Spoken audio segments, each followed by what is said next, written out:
Super star Rajinikanth இப்போ Jailer 2 படத்தில் பிஸியாக நடிச்சு கொண்டிருக்காரு. இந்த ஜெயிலர் 2 படத்தை தொடர்ந்து தலைவர் 173 படத்தில் இணைகிறாரு சூப்பர் ஸ்டார் ரஜினிகாந்த்.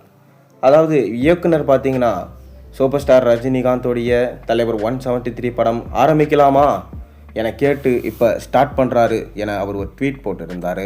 இதனால் தலைவரோட ஃபேன்ஸ் எல்லாருமே செம ஹாப்பி. ஏன்னா ரஜினிகாந்த் தொடர்ந்து இடைவேளை விட்டு தான் அடுத்த படத்தில் நடிப்பார்.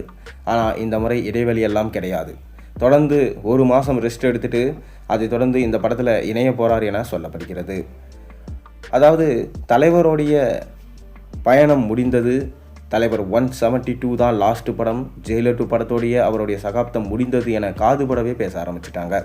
அதற்கு முற்றுப்புள்ளி வைக்கும் விதமாக தான் தலைவர் 173 படத்துக்கு சுந்தர்சியை ரஜினியும் கமலும் சேர்ந்து படத்தோடைய இயக்குனராக முடிவு செஞ்சாங்க.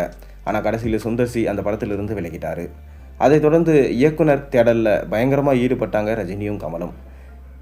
பார்க்கிங் படத்தை எடுத்த ராம்குமார் பாலகிருஷ்ணா, இன்னொரு பக்கம் அஸ்வந்த் மாரிமுத்து, இன்னொரு பக்கம் தனுஷ், ராஜமௌலி என பிரம்மாண்ட இயக்குநர்கள் பேரெல்லாம் அடிபட்டது. கடைசியில் டான் படத்தை எடுத்த சிபி சக்கரவர்த்தி தான் தலைவர் 173 படத்தை எடுக்க போகிறாரு என அறிவிப்பு போஸ்டர் ஒன்று வெளியாச்சு. இந்த போஸ்டரை பார்த்துட்டு ரசிகர்கள் இந்த படம் அவுட்ஃபிட் படத்தோடைய சாயலில் இருக்குமோ என்கின்ற விஷயத்தை டீகோட் செஞ்சுட்டு வந்தாங்க. கடைசியில் இந்த படம் அவுட்ஃபிட் படத்துடைய சாயல்லாம் கிடையாது. இது முழுக்க முழுக்க ஃபேமிலி என்டர்டெய்னராக உருவாக போகிற படம். ஆனால் படத்துடைய போஸ்டரில் கத்திரிக்கோள்கள், பட்டன்ஸு, புல்லட்ஸு, துப்பாக்கி எல்லாம் இருக்கிற மாதிரி காமிச்சிருந்தாங்க.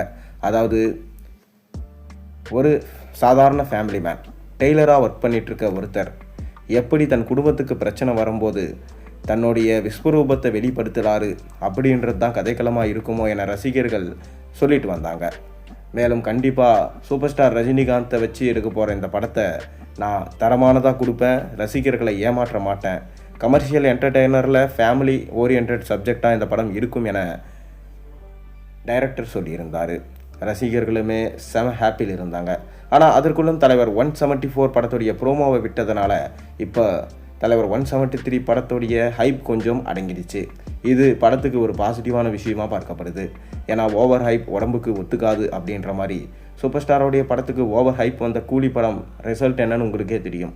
அதனால் கூடிய விரைவிலே தலைவர் 173 படத்துடைய அப்டேட்ஸை நம்ம எதிர்பார்க்கலாம். பொறுத்திருந்து பார்ப்போம். நீங்கள் என்ன நினைக்கிறீங்க கமெண்ட்டில் சொல்லுங்கள்.